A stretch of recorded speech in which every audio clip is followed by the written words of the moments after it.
one softbox, one light shaping tool, 10 completely different photographs, understanding and controlling light quality and light quantity. And I'm going to try to show you 10 completely different things that you can do with that one softbox.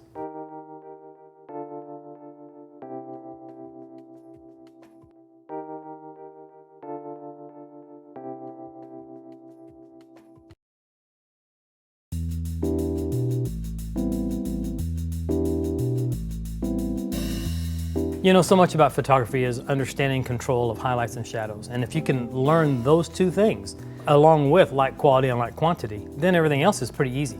Mastering the tools is critical. You've got to know how your tools operate. You got to know what you can do with these tools. But with one softbox, there's so much work that you can do. And in a case like this, I need a big shiny surface, which is this black plexiglass table. I need a shiny object like this jewelry, and be able to, with the distance of the softbox to the jewelry, be able to control this gorgeous, big, large, soft highlight. And in this case, pretty simple shot with one softbox, one piece of white poster board. And then my light, I'm using the Gemini 1000 Pro head from Bowens with the 100 by 140 softbox. And then it's got the built-in receiver for the Pocket Wizard. You know, on a shot like this, the first thing I want to do is establish what my exposure is going to be and where my main light's going to reside. And for me, it's over the top of the product and just slightly back. And there's two reasons for that. Number one, I'm throwing shadows forward slightly. It gives me a higher impact picture and less flat picture. And then second, it also gives me the ability, by having it at a little bit of an angle, to shoot sort of down on it a little bit, which gives me the ability for the background of the shot that's reflected in the black plexiglass to be the front skin or the front translucent fabric of the softbox.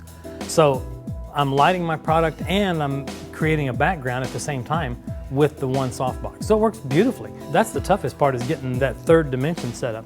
Then bringing in the white card, the bounce card, right where you want it to where you fill in the shadows and bring around and kind of wrap that highlight down around underneath the side of the bracelet. I'll always meter with the dome aimed straight at the softbox, straight up from the same plane that the subject's sitting on. And then I'll also meter again toward the camera slightly, not exactly at the camera, but maybe split the difference, and just check my ratio and kind of see what the difference is. Then the placement of my camera is such that I can see exactly what I want in the background. In this case, my focal length was probably at about 100, maybe 130 at the most. And then my exposure, I was shooting right at 16. So that's what we were doing, and it works out beautifully here.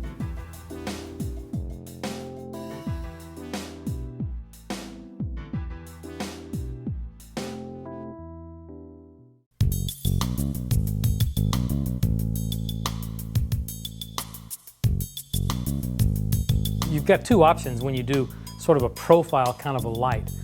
You've got a front profile and you've got a back profile. So, and we'll look at both ways and we'll see which one we kind of like.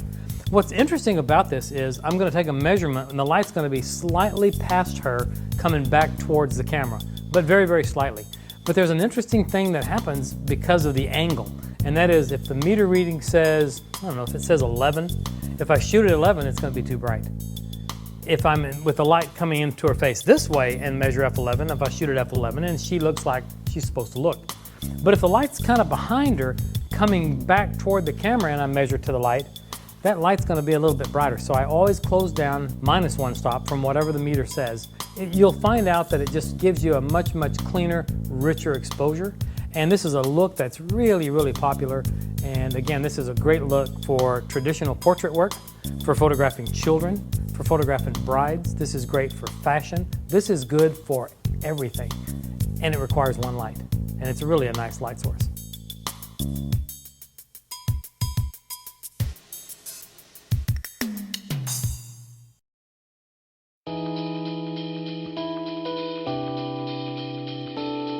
Working with one light is the key here, and again, working with one light, and in this case just a small white reflector, you can really make a great picture here. And it's really funny that you can think about it this way.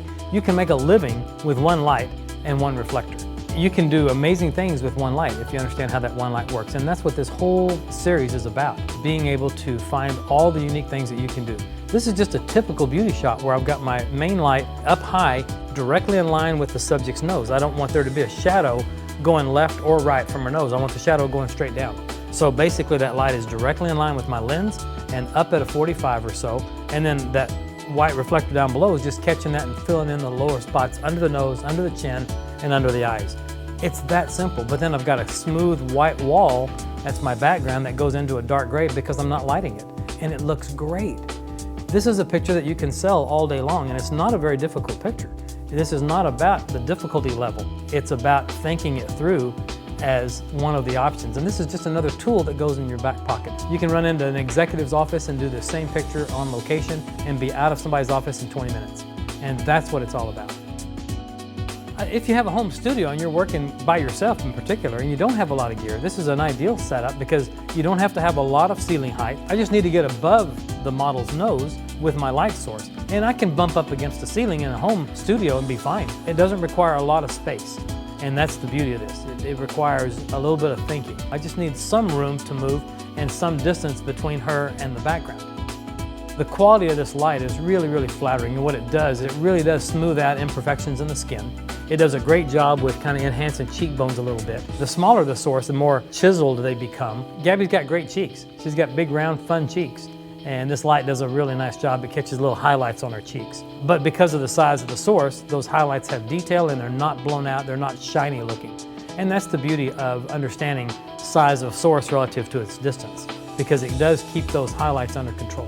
One of the great benefits of the reflector is it just adds a little bit of density in the shadows. That's its only job. I'm not adding more light to the face. I'm changing my ratio from about a 5 or 6 to 1 ratio to about a 3 to 1 ratio. It's just a little bit more controlled. It still has a good solid direction to my main light, but I've got just a little bit more detail, if you will, in the shadows. And it just comes together well that way. It's not a very complicated picture, but again, it's one of many different things that you can do if all you have is just one light.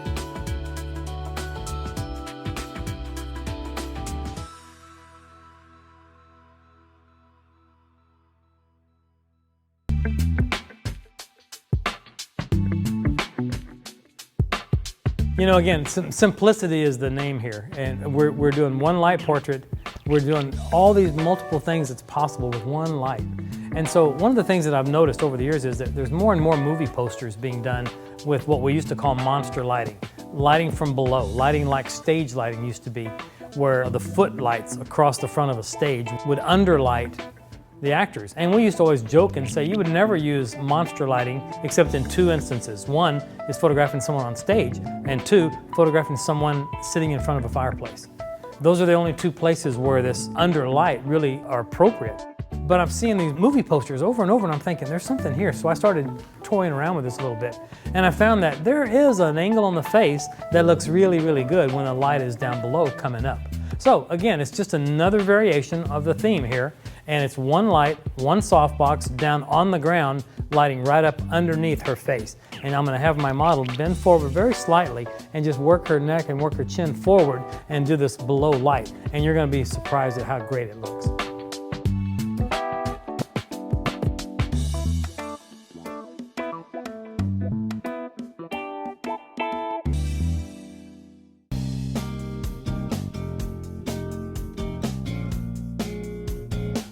Working with one softbox, there's a lot of different options that you have, and I was thinking about the one thing that was missing, and that is, why don't we just use the softbox as our background? So I got this idea to shoot this silhouette of Gabby. So we basically took a meter reading from Gabby to the box, and then I just closed down minus 2 stops. So I was reading f8, so I closed my aperture down to f16, and I got this killer profile. The setup is pretty simple. You basically set them in front of the box and pose them the way you want to pose them. And we basically had her hands come up slightly, brought her head around in one direction so I could get a good clean profile in silhouette. You need to make sure that your exposure is rich enough and deep enough so the blacks go black.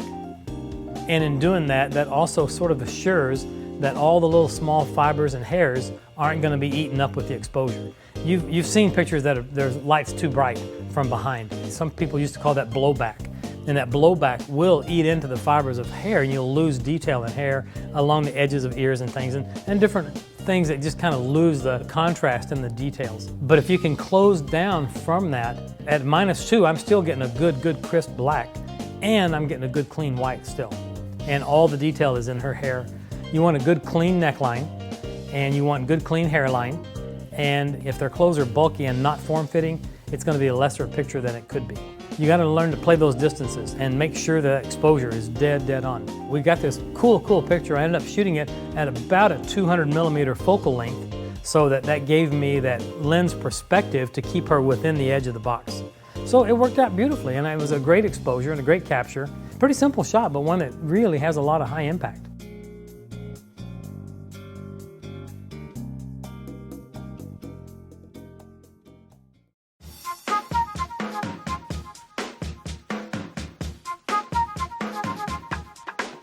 This picture is all about simplicity. This is a simple act of lighting my subject, getting her beautifully lit, nice light source, big quality, softbox, in close, but then just pivoting it slightly and lighting up my background at the same time. It gives me the added option.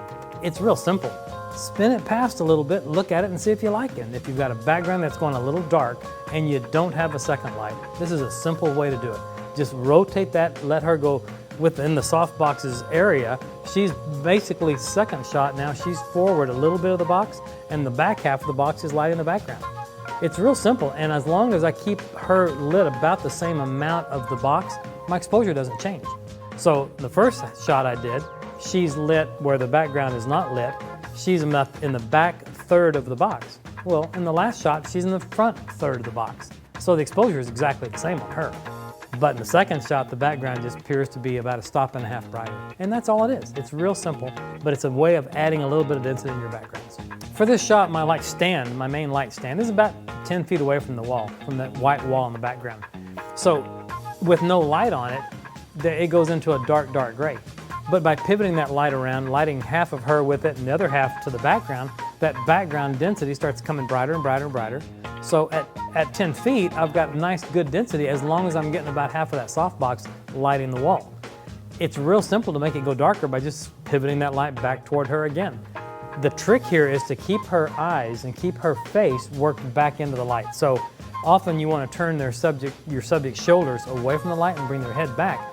But with no light or no second light or no reflector, it works a lot better to just kind of bring their shoulders back into the light source and bring their head over just a little bit, and then just pivot it toward the background, and you got a great second light, and it didn't cost you a dime.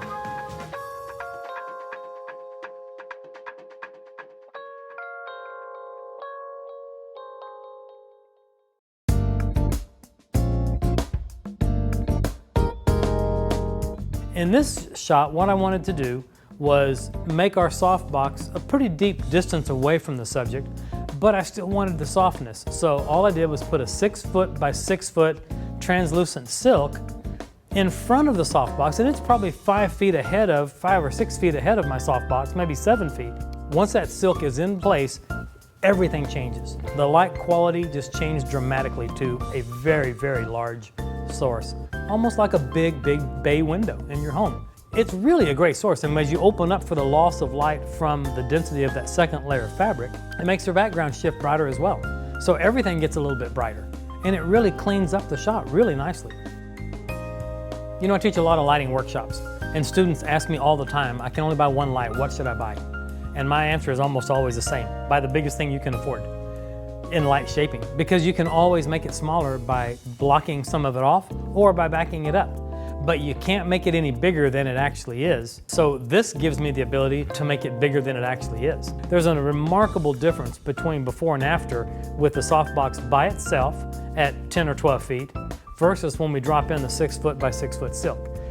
Changes everything, changes the highlight, changes everything about this picture. Now, certainly it changes my light quantity, but I've taken a new meter reading for that. So as soon as I move the silk out and shoot just the softbox, I'll have to open up my exposure.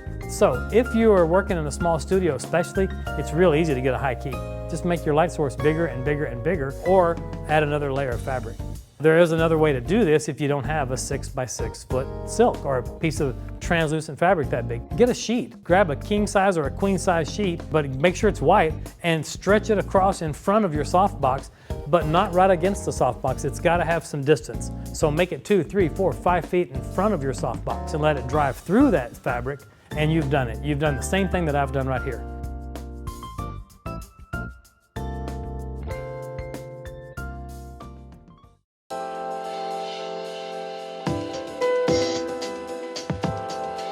You know, we talked about that 6 foot by 6 foot silk and how the ability that we have to increase the size of our source. If you don't have access to a silk or anything larger than your softbox, here's what you can always do. There's a white wall somewhere near you. There's one in your living room. There's one on the side of your studio. You've got one if you bounce a light into a large 9-foot roll of white seamless paper. So you can always increase the size of your softbox by simply bouncing it. And in this case, all we're going to do is pivot that light and just turn it right to the wall, which is going to effectively triple, quadruple the size of my light source. And that light will power off of there with a great angle, 45-degree angle. We'll measure the effectiveness of it, we'll measure its output, and you're going to see a spectacular picture with bounced soft light. In the before image, you're going to see the main light looks like it's a small shiny source. It's a small, kind of a hard-edged light source because it's a pretty far distance away from the subject. Then we're going to rotate and just pivot that head around right into this wall, and you're going to see a dramatic difference. Now I've got much more direction to my light. The edge of the shadow is softer, the highlight is considerably larger and softer. And you'll notice this in the catch light too. We'll zoom in close here and show you this catch light, and you're going to see a remarkable difference in her eye. All of a sudden there's that catch light is so big and soft that there's actually detail in the highlight, in the eye. You don't get that from a small source moved a long distance away from your subject. I think you'll find that if you'll learn to bounce lights off of large sources, you're going to see much higher light quality.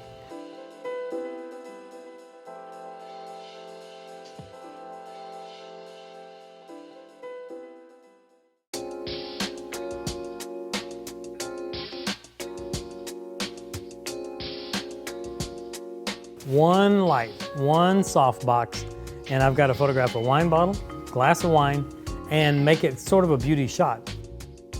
The trick here is that I wanted to make the design element part of the picture with the softbox. So it can be done as long as you understand specular highlights and understand that what I like to think of as the efficiency of the surface to bounce light, the surface efficiency, or shiny black glass, shiny dark glass reflects perfect reflections. Well, with that in mind, I'm thinking, okay, so the only place I could really do a design element is at the highlight.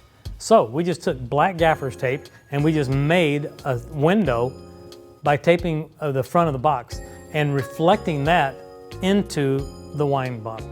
So that gives us a little bit of a design. It makes it look a little bit different. Again, we're working with that same medium softbox we've been working with this whole thing, and we're working with it really close. Because it's close, it's big enough to have detail in the highlight. Then on the right side of the set, there's just one white card. And that white card's job is only one thing, to give me a little small subtle highlight down the right edge of the bottle and the right edge of the wine glass. And then I've goboed off the background just because it was a white wall that's 10 feet away, 12 feet away, and I want to make sure that it falls into a medium to dark gray. That's the shot. So it's a simple thing. Once you get it set up, it's one light. We took a meter reading by aiming the dome of the meter right at the light source, and we did exactly what the meter said, and here's our result. It's exactly what it should look like. It's a real simple thing.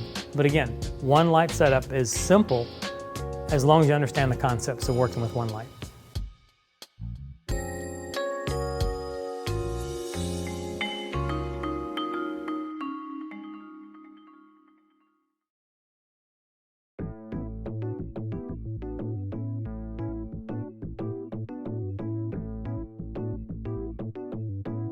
The goal is to take one light and light a group of people. I need to light 5 people, but I only have one light, and it's got to be off camera and it's got to be directional. But how do you do that and have the exposure consistent from one end all the way to the far end and have them look the same without having to do a lot of fixing in post-production? And the trick to doing this and pulling this off in a good, easy manner is how you place that light source. That's the trick. And once you place this in such a way that you're skimming past her on the first edge all the way across to the last edge, then stuff starts to happen and this all kind of comes together and it works beautifully. So we're going to try this and see what happens. We've got the talented Gabby. So here's the challenge that we've got today. What's fun about this shoot today, we don't have a group of people. And I had this idea for this group shot. Everybody's like, well, we don't have a group. Our executive producer said, can we just shoot the same person 5 times and composite her together? And I said, absolutely we can, but I'm not going to move my camera and I don't want to move that light and I'm not going to change my exposure. So we'll take 5 meter readings. We're gonna have Gabby in 5 different places in 5 different outfits.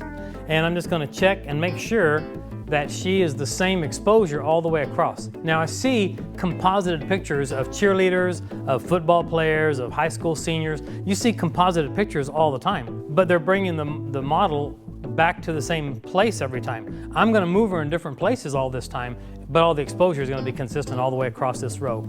So this is traditionally where the light would be in a studio situation. If I'm gonna light a family, that's probably the way most people would do it. It lights over to 45 coming in on my group.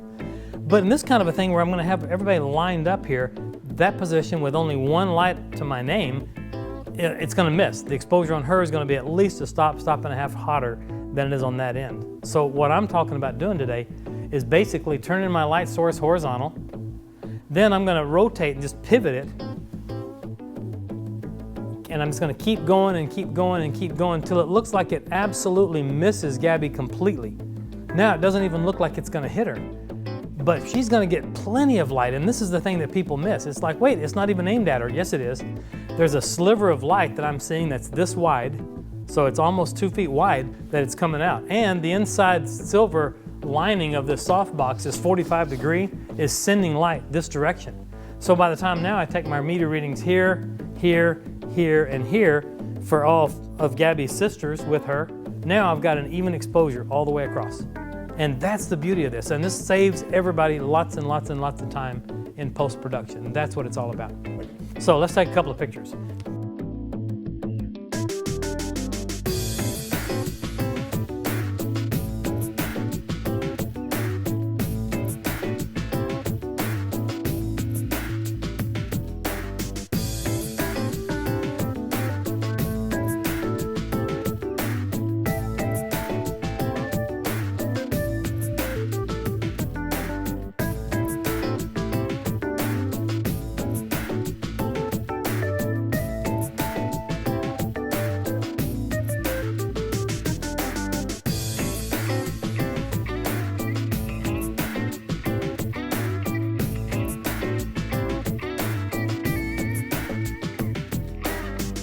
When you start out, you don't have a lot of money, you don't have a lot of equipment, you certainly don't have a lot of know-how or knowledge or history of knowledge and know-how.